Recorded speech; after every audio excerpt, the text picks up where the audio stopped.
नमस्ते, आप देख रहे हैं भोजपुरी प्लेनेट यूट्यूब चैनल।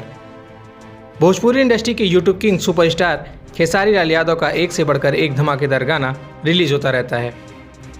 आए दिन खेसारी लाल यादव के गाने यूट्यूब के ट्रेंडिंग लिस्ट में जरूर नजर आ जाते हैं, लेकिन आप सभी को बता दें खेसारी लाल यादव का एक और धमाकेदार गाना रिलीज हो चुका है। खेसारी लाल यादव का ये धमाकेदार गाना खेसारी म्यूजिक वर्ल्ड के यूट्यूब चैनल से रिलीज किया गया है, जिसमें एक बार फिर से आप सभी को खेसारी लाल यादव और चांदनी सिंह देखने को मिलेंगी।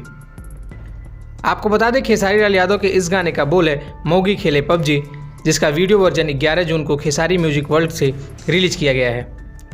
आपको बता दें इस गाने को अब तक 5 घंटे में 5 लाख से ज़्यादा व्यूज़ पा चुका है।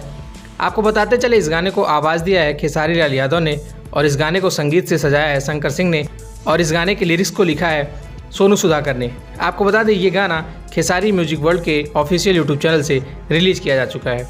आपको ये जानकारी कैसी लगी हमें कमेंट करके ज़रूर बताएं।